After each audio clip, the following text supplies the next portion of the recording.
You ever hear about the Halloween broadcast that wasn't supposed to happen? It's one of those stories you hear once and then can't stop thinking about.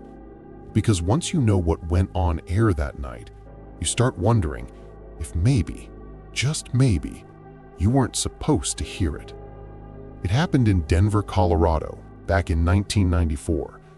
A local radio station, KDRX, wanted to do something fun for Halloween.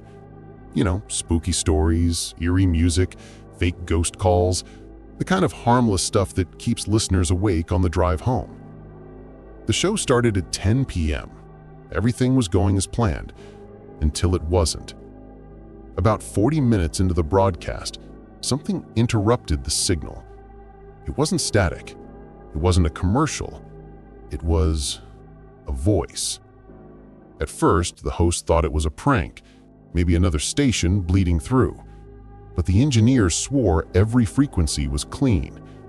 And then the voice came through again. Clear, calm, and impossible to trace. You are all dead. You just don't know it yet. The host laughed nervously, thinking someone was joking.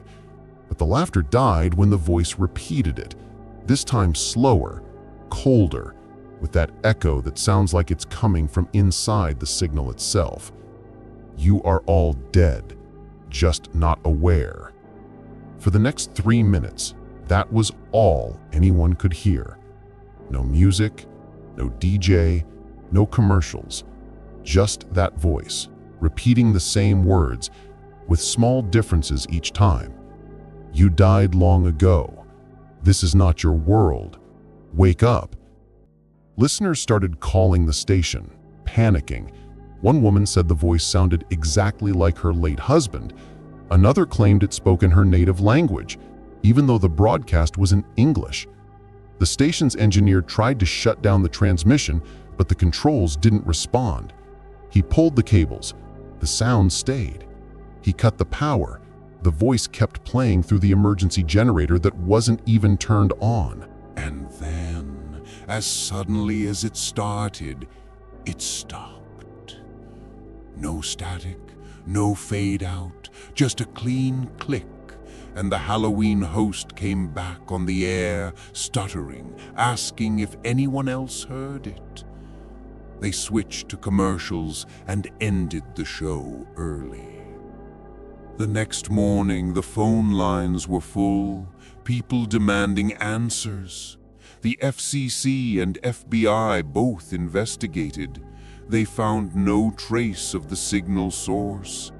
The transmission logs showed nothing unusual, except for one thing. Between 10:42 and 10:45 p.m., the system recorded a dead frequency, a gap, as if the broadcast had been overridden by something that didn't exist.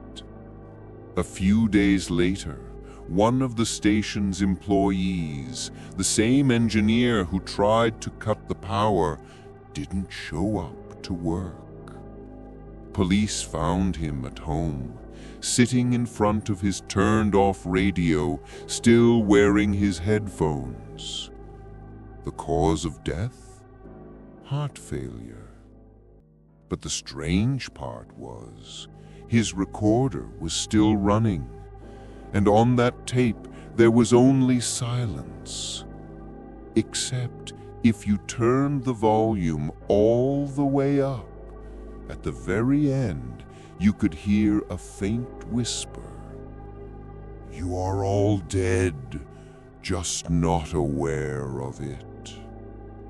No one could explain it, and the recording vanished a few days later, taken as evidence. Today, people still talk about it in Denver. Every Halloween, someone claims to hear that same voice cutting through local radio static, always around 10:45 p.m. Some say it's an old pirate frequency that never got shut down. Others think it's something older, something that speaks only once a year to remind us that maybe the living aren't the only ones still listening.